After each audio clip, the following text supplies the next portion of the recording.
हरिओम. उपदेशसाराच्या 25व्या भागामध्ये सगळ्यांचं मनापासून स्वागत. प्रार्थना म्हणूयात.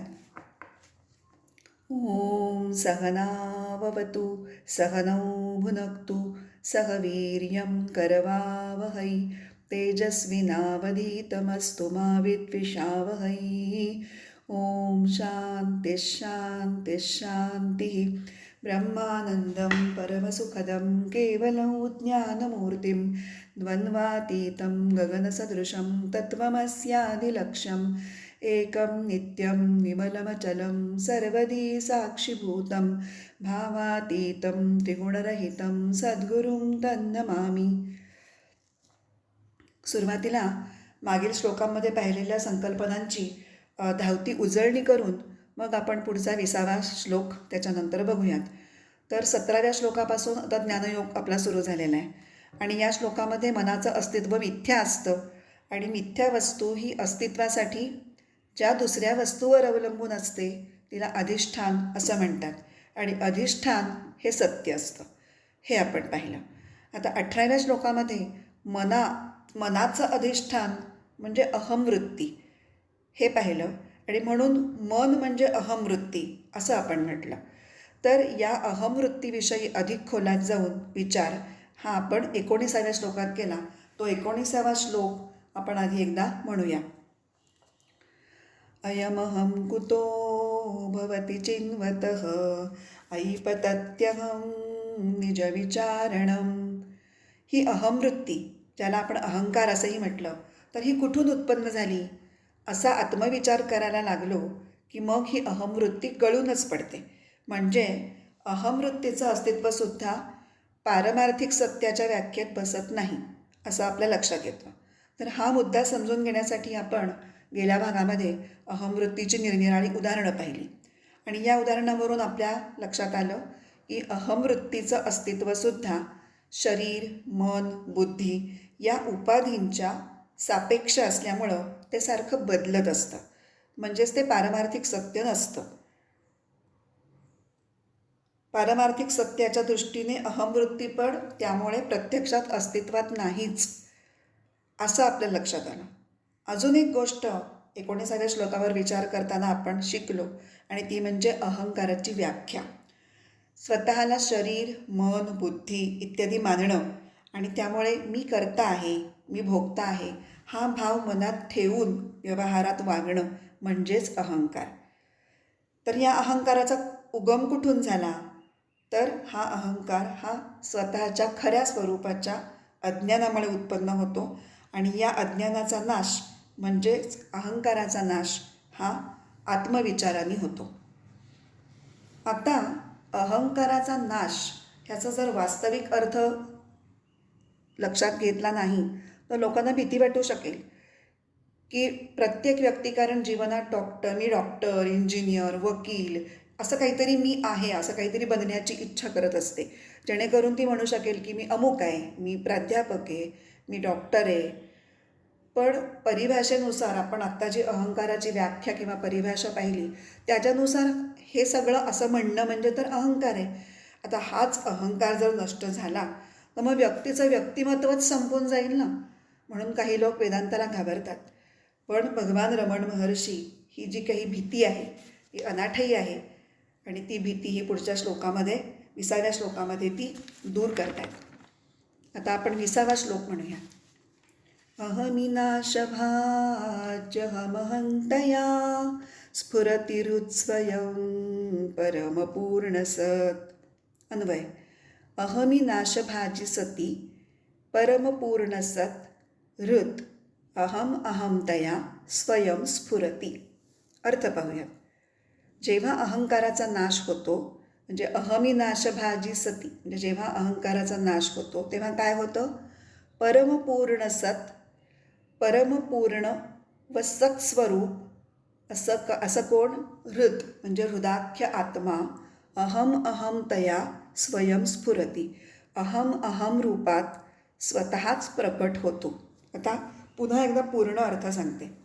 जेव्हा अहंकाराचा नाश होतो तेव्हा परमपूर्ण व सत्स्वरूप हृदाख्य आत्मा अहम अहम रूपात स्वतःच प्रकट होतो. आता या ठिकाणी आत्मा या अर्थी हृद हा शब्द वापरलेला आहे. असाच उल्लेख यापूर्वीही आपण पाहिलेला आहे. कुठे आठवतोय? भक्तियोगातला शेवटचा म्हणजे 10वा श्लोक आणि त्याचं विवेचन आठवा जरा. हृत्स्थले मन स्वस्थता क्रिया भक्तियोग बोधाश्च निश्चितम. आत्मस्वरूपाच्या ठिकाणी मनाची स्थिरता होणं हेच कर्मयोग, भक्तियोग, ध्यानयोग आणि ज्ञानयोग या चारही मार्गांचं ध्येय आहे असं सांगणारा हा श्लोक आहे.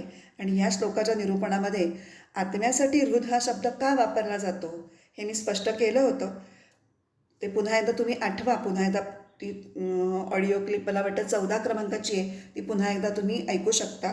पण मी इथे पुन्हा एकदा सगळ्यांना संदर्भ मिळावा म्हणून पुन्हा एकदा थोडक्यात त्याचा आढावा घेते. हृदयामध्ये आपल्याला काय जाणीव असते? आपण स्वतः म्हणजे जीव किंवा आपल्या भोवतीचं विश्व ह्या सगळ्या विषयीचा आपला जो दृष्टिकोन असतो तो हृदयामध्ये साठवलेला असतो. स्वतःच्या अस्तित्वाची जाणीव ही पण हृदयामध्ये असते. इतकंच काय, पण आपल्या अंतरात जे परमात्म तत्व वास करून राहतं असं आपण म्हणतो त्याचीही जाणीव आपल्याला हृदयातच होते. म्हणून परमेश्वराचं स्मरण होतात चटकन आपला हात हृदयाकडे जातो. आणि भगवद्गीतेतला पण आपण एक श्लोक या संदर्भात पाहिला होता 18व्या अध्यायातला. ईश्वरः सर्वभूतानां हृद्देशेर्जुन तिष्ठति. हा श्लोक आपण कर्मयोगाच्या विवेचनात पूर्णपणे पाहिलेला आहे. तसाच भगवद्गीतेच्या 15व्या अध्यायातला 15वा श्लोकही अगदी हीच गोष्ट सांगणार आहे. बघूयात तो श्लोक. सर्वस्य चाहं हृदि सन्निविष्टो मत्तस्मृतिर्ज्ञानमपोहनञ्च वेदैश्च सर्वैरहमेव वेद्यो वेदान्तकृद्वेदविदेव चाहम्. अन्वयार्थ बघूयात. अहम म्हणजे मीच, सर्वस्य हृदि सन्निविष्टः सर्वांच्या हृदय प्रकारामध्ये हृदयात उत्तम प्रकारे आत्मरूपाने प्रवेश केलेला आहे. म्हणजे काय? मीच सगळ्यांच्या हृदयात उत्तम प्रकारे म्हणजे आत्मरूपाने प्रवेश केलेला आहे. च मत्तः स्मृती ज्ञानम अपोहनम च. आणि माझ्यामुळेच स्मृती किंवा स्मरण, ज्ञान आणि अपोहनम म्हणजे विस्मरण हे सुद्धा माझ्यामुळेच होतं. अहम एव सर्वैहि वेदैहि वेद्यः. मीच केवळ सर्व वेदांकडून जाणण्यास योग्य आहे. म्हणजे वेद शिकायचे कशासाठी? वेदांचं ज्ञान कशासाठी घ्यायचं आहे? तर ह्या परमात्म तत्वाचं ज्ञान करून घेण्यासाठीच वेदांचा आधार आपण घेतो आहोत. अहम एव वेदांतकृत. मीच वेदांताचा कर्ता आहे. वेदांत तत्वज्ञान हे सुद्धा परमेश्वरांनीच निर्माण केलेलं आहे. आणि वेदविच्च, आणि मी कसा आहे? अजून वेद जाणणारा आहे. आता पूर्ण एकदा सलग अर्थ सांगते. मी सर्वांच्या हृदयात आत्मरूपाने स्थित झालो आहे. माझ्यामुळेच स्मृती, ज्ञान आणि त्याचबरोबर त्यांचा अभाव म्हणजेच विस्मृती ही पण होते. मीच खरोखर वेदांकडून जाणण्यायोग्य असं आहे. मीच खरोखर वेदांताचा कर्ता आहे आणि वेदांना जाणणारा सुद्धा मीच आहे. आता इथे जे मी म्हटलं आहे ना ते परमेश्वराने स्वतःला उद्देशून म्हटलं आहे. कारण आपल्याला माहिती आहे भगवद्गीता ही श्रीकृष्ण आणि अर्जुन यांच्यामधला संवाद आहे. आणि श्रीकृष्णांनी स्वतः स्वमुखाने अर्जुनाला उपदेश दिलेला आहे. म्हणून इथे मी म्हणजे श्रीकृष्ण भगवान परमात्मा. मी सर्वांच्या हृदयात स्थित झालेलो आहे असं जेव्हा भगवान म्हणतात तेव्हा हृदय म्हणजे आपला बायोलॉजिकल हार्ट नाही. जीवशास्त्राच्या दृष्टीने आपण जे हृदय हे इंद्रिय समजतो तसं नाही, तर ते अध्यात्मशास्त्रातलं हृदय आहे. आणि तत्त्वज्ञानामध्ये हृदय या संज्ञेचा अर्थ काय असतो? हृदय म्हणजे ते अंतःकरण म्हणजे आतलं उपकरण. आपण बघितलं आहे अंतःकरण म्हणजे आतून वापरायचं उपकरण की ज्याच्यामध्ये प्रेम, सहिष्णुता, क्षमा, औदार्य, दयाळूपणा असे विधायक गुण हे नेहमी वास करतात. शांत, आनंदी, समचित्त, स्थिरावलेलं, उच्चतर प्रेरणांचे नवे नवे आध्यात्मिक संदेश स्वीकारण्यासाठी दक्ष म्हणजे तत्पर, जागरूक असं जे मन, त्या मनाला हृदय म्हणतात. आता ते अनंत तत्व हृदयात वास करते म्हणजे ते अनंत तत्व जरी सगळीकडे भरलेलं असलं तरी जेव्हा ध्यान करतो साधक तेव्हा तो परमेश्वर ध्यान करणाऱ्यांच्या हृदयात ठळकपणे म्हणजे स्पष्टपणे जाणवतो. तर असा हा भगवद्गीतेतल्या 15व्या अध्यायातला 15वा श्लोक. आता तो परमात्मा हृदयात जाणवतो, पण कशा प्रकारे जाणवतो? तर अहम अहम तया स्फुरती, म्हणजे मी आहे असं स्फुरण म्हणजे परमात्म्याची जाणीव. आता हे जे स्फुरण आहे ते म्हणजे शुद्ध अस्तित्वाची विशुद्ध जाणीव, म्हणजे pure awareness of pure existence. आपण गेल्या भागातल्या 19व्या श्लोकाचा विचार करताना पाहिलं होतं की अहमवृत्ती म्हणजे काय? मी आहे अशी वृत्ती. आणि मी आहे असं म्हणताना आपण कोणीतरी आहोत अशी जाणीव असते. म्हणजे मी स्त्री किंवा पुरुष किंवा पती किंवा पत्नी किंवा मी डॉक्टर किंवा मी इंजिनियर असं, म्हणजे मी कोणीतरी विशिष्ट आहे असं वाटणं. आणि ह्यालाच आपण म्हणलं होतं असं वाटणं म्हणजेच अहंकार. अहंकार म्हणजे शुद्ध स्वरूपाच्या अज्ञानामुळे शरीर, मन, बुद्धी वगैरे वगैरे उपाधींशी तादात्म्य करून त्यांनाच आपलं स्वरूप मानणं. जेव्हा अज्ञानातून उद्भवलेला हा अहंकार नाहीसा होतो तेव्हा शुद्ध अहम स्वयं प्रकट होतो. शुद्ध अहम म्हणजे फक्त मी आहे अशी जाणीव. तर अहंकाराचा नाश म्हणजे शरीर, मन, बुद्धी इत्यादींचा नाश नाही, तर त्यांच्याशी असलेल्या तादात्म्याचा नाश. आणि हा नाश इष्टच आहे, म्हणजे आपल्याला हवाच आहे, तो नाश व्हायलाच हवा आहे. आणि म्हणून त्या नाशाचं भय वाटण्याचं काही कारण नाही. हे म्हणजे कसं आहे की नाटकातील पात्रांनी रंगमंचावरील वेश टाकून आपल्या मूळ स्वरूपामध्ये आल्यानंतर कसं होतं तसंच आहे. एखादा राजाचा रोल करतो आहे नाटकामध्ये, त्याचा प्रवेश संपल्यानंतर तो कपडेपटात आल्यानंतर राजाचा वेश उतरवून ठेवतो आणि स्वतःचा जे काही पॅन्ट शर्ट असेल तो घालतो.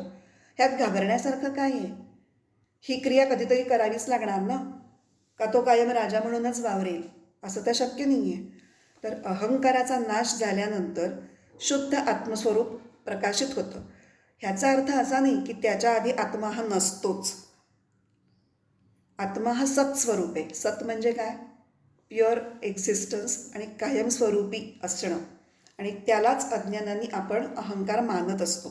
तर नाटकातली पात्रं जशी राजा, प्रधान वगैरे वेशामध्ये जरी वावरत असली रंगमंचावर, तरी आत त्यांचं मूळ स्वरूप काही नष्ट होतं का? ते जे कोणी असतात तेच असतात ना.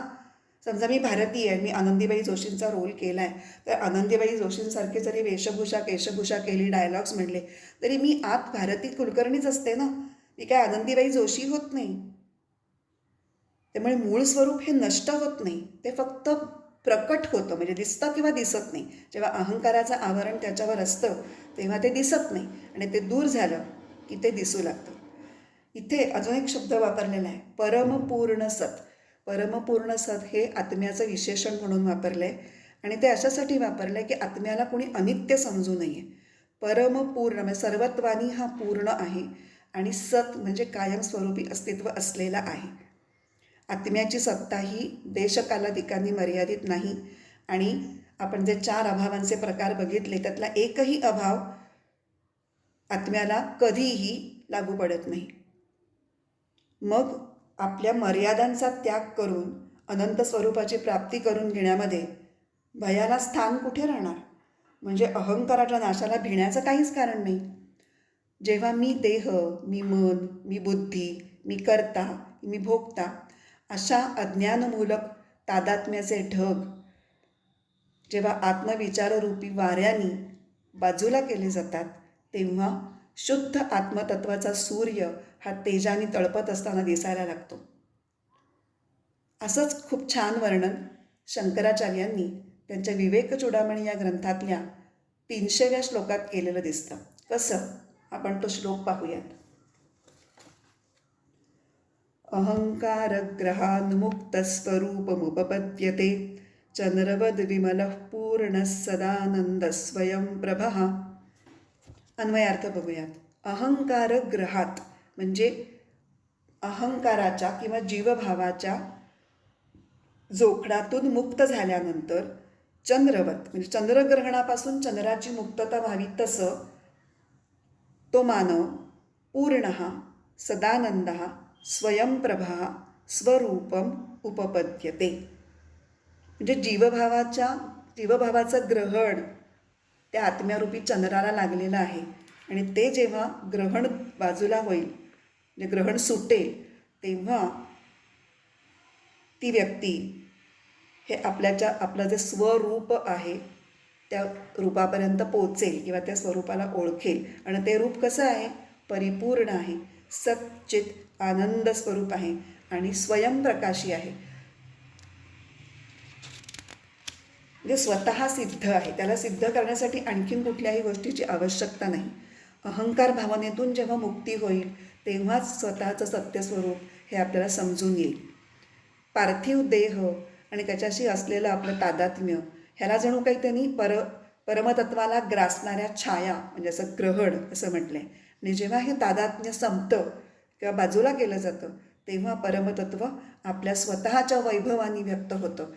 त्याला शोभिवंत करण्यासाठी त्याला पाहण्यासाठी दुसऱ्या कुठल्या प्रकाशाची गरज नसते. ते स्वतःच्या तेजामध्ये रमलेलं तळपत असं प्रकाश ते सगळ्यांना प्रकाशित करतं. त्याला कोण प्रकाशित करणार? अशा अर्थाने या श्लोकामध्ये म्हटलेलं आहे की अहम अहम तया परमपूर्ण सत हृत स्वयं स्फुरती कदा अहमी नाशभाजी. म्हणजे अहंकाराचा नाश झालेला असताना. तर आपण हे सगळं विवेचन लक्षात ठेवून हा श्लोक पुन्हा एकदा म्हणूयात. अहमिनाशभाज्यहमहंतया स्फुरतिरुत्स्वयं परमपूर्णसत्. तर आता ह्या अहंकाराच्या नाशाविषयी आणि अहंकाराच्या वेगवेगळ्या प्रकारांविषयी आपण पुढच्या श्लोकामध्ये म्हणजे 21व्या श्लोकामध्ये बघणार आहोत. अर्थातच पुढच्या भागामध्ये. आता आपण प्रार्थना म्हणू आणि आपला हा भागाचा समारोप करू. ओम असतो मा सद्गमय तमसो मा ज्योतिर्गमय मृत्योर्मा अमृतं गमय. ओम पूर्णमदः पूर्णमिदं पूर्णात् पूर्णमुदच्यते पूर्णस्य पूर्णमादाय पूर्णमेवावशिष्यते. ओम शांती शांती शांती. हरिः ओम. श्री गुरुभ्यो नमः.